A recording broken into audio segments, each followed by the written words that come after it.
Hello friends, ओम श्री गणेशाय नमः। जय श्री कृष्णा।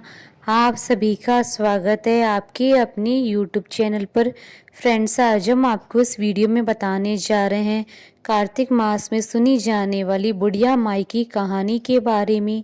फ्रेंड्स, वीडियो शुरू करने से पहले आपसे रिक्वेस्ट है, अगर आप हमारे चैनल पर नए हैं और आपने अभी तक चैनल को सब्सक्राइब नहीं किया है तो प्लीज़ सब्सक्राइब कीजिएगा चैनल को, साथ ही प्रेस कीजिएगा बेल आइकन को, जिससे नए वीडियोस से रिलेटेड नोटिफिकेशन आपको तुरंत प्राप्त हो सके। और वीडियो पसंद आने पर वीडियो को लाइक और शेयर जरूर कीजिएगा ताकि सभी भक्तों को इस वीडियो का लाभ प्राप्त हो सके। और कमेंट बॉक्स में जय श्री कृष्ण जरूर लिखिएगा।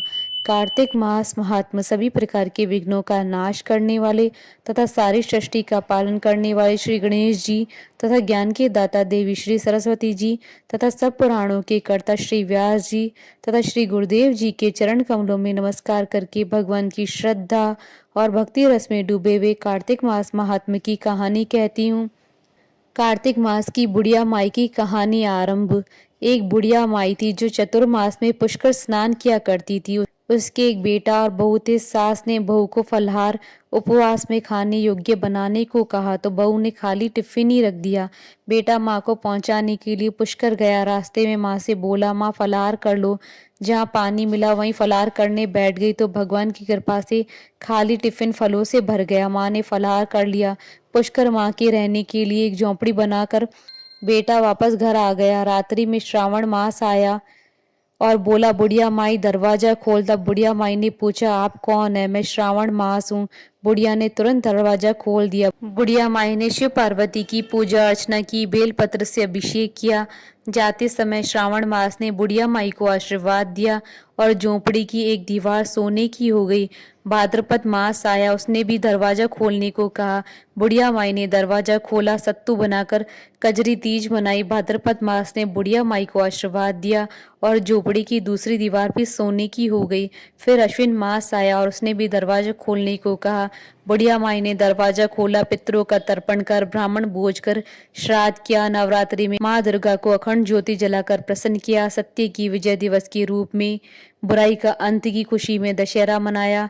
अश्विन मास ने जाते समय प्रसन्न होकर तीसरी दीवार भी बहुमूल्य रत्नों से जड़ित कर दी और बुढ़िया माई को सदैव प्रसन्न रहने का आशीर्वाद दिया। इन सब के बाद कार्तिक मास आया, उसने भी दरवाजा खोलने को कहा। बुढ़िया माई ने दरवाजा खोला, अति प्रसन्न मन से कार्तिक स्नान किया, दीप दान कर दीपावली, गोवर्धन पूजा, भाई दूज, गोपाष्टमी, आंवला नवमी मनाई। कार्तिक मास ने जाते समय आशीर्वाद दिया और झोपड़ी के स्थान पर महल बन गया।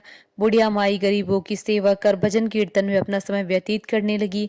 बेटा अपनी माँ को लेने आया तो माँ और झोपड़ी को पहचान न सका तो पड़ोसियों से पूछा, उन्होंने बताया तो बेटा माँ के चरणों में गिरकर बोला, माँ घर चलो। सारे सामान के साथ घर ले आया। सासू माँ के ठाठ देखकर बहू के मन में लालच आ गया और उसने अपनी माँ को भी पुष्कर छोड़कर आने को कहा तो उसका पति अपनी सास को भी पुष्कर छोड़ आया। परंतु बहू की माँ की धर्म कर्म में बिल्कुल रुचि नहीं थी। वह 4 समय भोजन करती और दिन भर सोती। चारों मास आए और चले गए और जाते समय झोंपड़ी गिर गई। बहू की माँ गधी की योनि में चली गई क्योंकि ये भगवान की पूजा और अतिथि का सम्मान और दान पुण्य करना चाहिए। बहू ने कहा, माँ को ले आओ। जब जमाई सास को लेने गया तो कहीं न मिली। लोगों से पूछने पर लोगों ने बताया कि तेरी सास धर्म कर्म कुछ नहीं करती थी, खाती थी और सोती थी, जिससे वह गधी की योनि में चली गई। जमाई गधी की योनि में सास को बांधकर घर ले आया। उसकी पत्नी ने पूछा, मेरी माँ कहाँ है? तब पति ने कहा, तेरे लालच की वजह से तेरी माँ गधी की योनि में आ गई है। बड़े बड़े विद्वानों, ब्राह्मण, ऋषि मुनियों से पूछने पर उन्होंने बताया कि तेरी सास के स्नान के पानी से स्नान करने पर उसे मनुष्य योनि मिलेगी। तब बहू ने ऐसा ही किया और उसकी माँ पुनः मनुष्य की योनि में आ गई। हे राधा दामोदर भगवान, जैसा बुढ़िया माई को दिया वैसा सबको देना।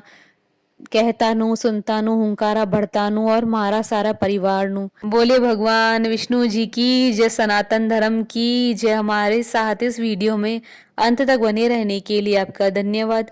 ओम श्री गणेशाय नमः। जय श्री कृष्णा।